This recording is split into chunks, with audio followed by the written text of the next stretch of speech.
All right, got these all cleaned up. Dremel this bearing. Can you see that in there?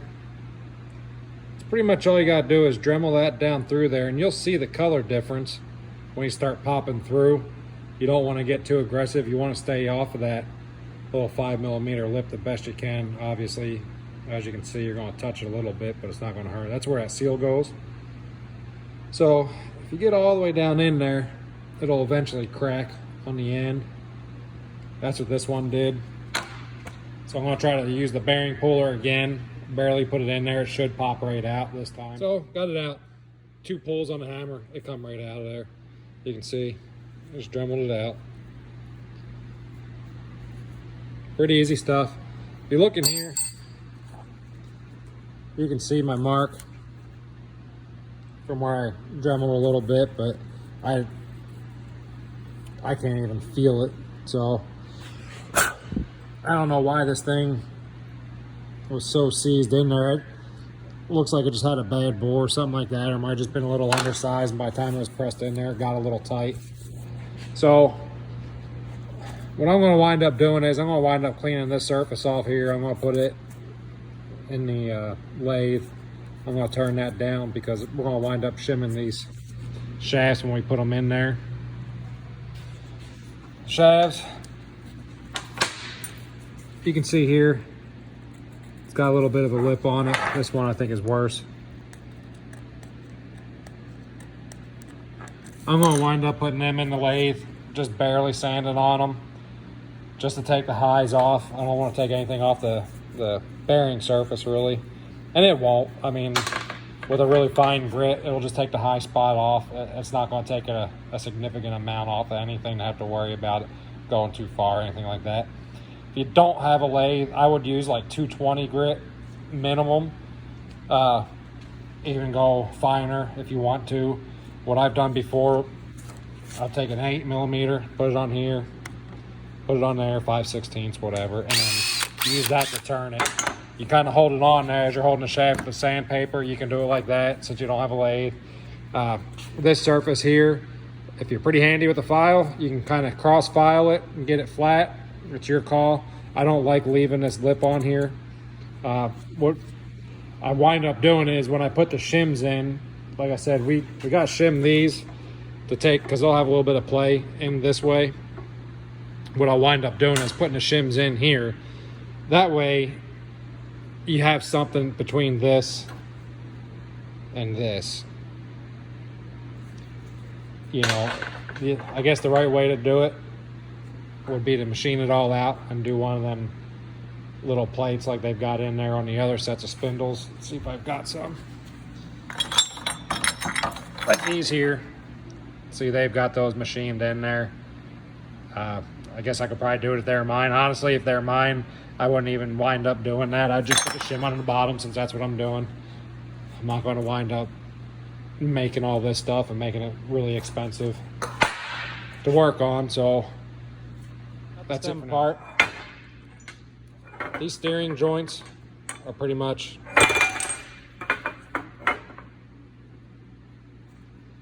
just this. Got O-rings on both sides, down here and on the nut. These nuts are lock nuts. The reason, obviously, you don't want them to come loose, but the lock nut also, sometimes you can't tighten it down all the way because it'll get too much of a bind going this way. What I do a lot of times is I'll take a little bit off this bushing right here so I can tighten it down all the way. If it is too tight, all you gotta do is just leave that nut off. Just back it off until it just barely moves, you know, with a little bit of restriction on it. Same thing in these. They got that nut down in there. These are actually good. They don't have really any play in them at all. I can just barely maybe feel any without grease in there. When there's grease in there, I didn't feel any play. Same thing with the stem. So at least you got away cheap on this one. These are kind of expensive. By the time you go replacing these, there's 2 here, 2 that go in that side on each side, and then 1 in here and 1 in here.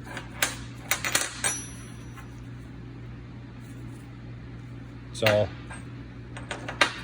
I'll make a video on one of these other sets, on mine, whenever I get to it, how to replace those and how to ream them and all that stuff. So I'm gonna go clean these up, get ready to put the bearings in here. These are pretty easy. When you clean these up, make sure you clean this surface down in here. Make sure there's no grime at all left in here. If there is, it makes it a real pain in the butt to put these clips back in on top of that bearing when you put them in there. So put it all together. Got everything cleaned up, got the bearings in. Man, that Vapor Hone does an awesome job. It really does. It's just the duck's nuts, let me tell you. Here's another spindle. That's just cleaning. There's one. I did a little bit of Scotch-Brite on there so you can kind of see it. It does okay. I mean, that's what we used to do. They look all right, but man, I just really don't think anything beats the Vapor Hone. So thanks to Johnny Hale for turning me on to that thing. So when you put these bearings in, let's start back over a little bit. Anyway, first thing I do after I get everything cleaned up, I clean my table off because it's usually a mess of grease and dirt and everything else. I use lighter fluid. It's cheap, easy. It takes a little while to evaporate, but it will evaporate dry and clean. And I think it's a little bit better on your hands than a lot of the chemicals we use. You've seen in the other videos, I try to wear gloves as much as I can, wear safety glasses as much as I can. It's just kind of dumb not to be honest. So, pressing the bearings in. I made this little tool years ago. I pressed a lot of them in with it. It has to recess that bearing in 5mm for that seal. So I always press it with the letters in. That way you just have a better pressing surface. I use the same one to press that in. I use that there to kind of square it up when I got it in there in the press. Believe it or not, these bearings, if you don't get it pressed straight, they will go in crooked and it won't be good. What happens is they kind of go in there just a little bit at an angle. I like this because everything lines up flat. I can see it flat. It just works better, trust me. I can make those for you guys if you want them. I can make these for you if you want them. We have a mill coming soon, so we'll take care of all that crap. So the other thing with these, if these get pressed in there crooked, you really want to kind of make sure that it's pretty flat in there. You can really watch it when you're pressing it in is the time to really look for that. If it's in there crooked, these only move so much. So you're going to wear the top side of one, top side of the other, or the bottom side of the other side of that shaft. The shaft's not going to wear right. It's just bad. So anyway, press that in. Got that one in there. All done. I got these in here. You can see these go in like that. One thing you want to look for, not so much on the top side, but on the bottom side, on some of these older ones, you want to make sure there's no lip on the corners of these where that's wore down. If there is, take a file or something and knock that little high spot down. Sometimes they'll get in there, especially with the wear rings. They'll wear enough to where it leaves a little bit of a lip on there. This one's not bad. So when you put these together, like I was telling you guys, hopefully you can see the whole, yeah, it looks, let me get a flashlight so you can see it a little bit better. See the hole down in there? It's pretty much centered in there. Now, when you turn it, and you're 180 out, it's a noticeable difference to the bottom side. So remember, when you're driving that in, when you're taking them apart, it has to be in the center. So get them lined up. If you're one, this will clock in there. Let's see if I can't get to focus again. It'll clock in there. It only goes one way. You're not going to get it a thread off or half a thread off. You'll see it. It's either right or it's not. So what I do is I put them together like this, and I look at how much play I got in here. See, kind of hard for me to hold the camera here, and got a little bit of play. I got these shims, I got a couple different sizes here.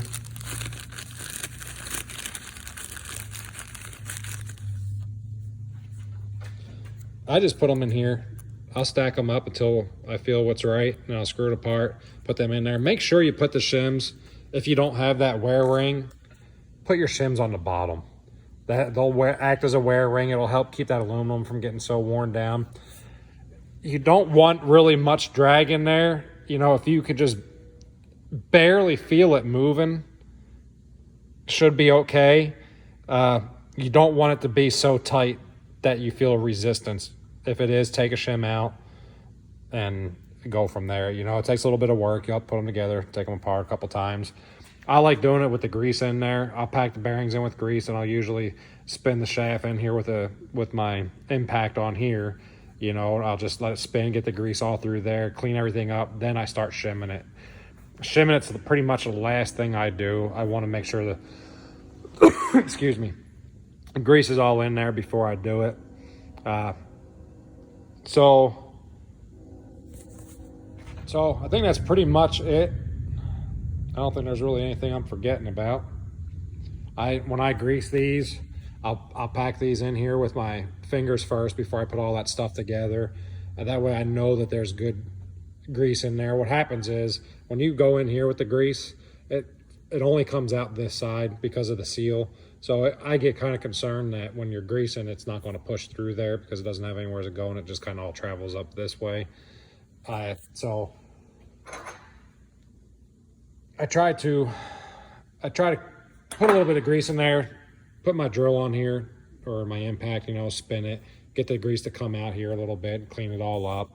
I would really recommend, guys, after every time you wash and pressure wash your bike, that you squirt a little bit of grease up here, and then, you know, try to clean this off the best you can. A little bit's going to come out. You know, turn your wheel back and forth a bunch, try to get that grease to work out. It's going to push the water out, and it's going to keep it from settling in there and getting on your shafts. I've seen a lot of your guys' shafts come in here. I'll be forward with you.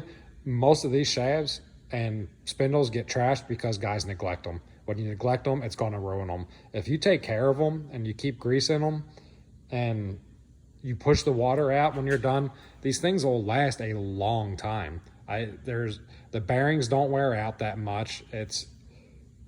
They just last a while.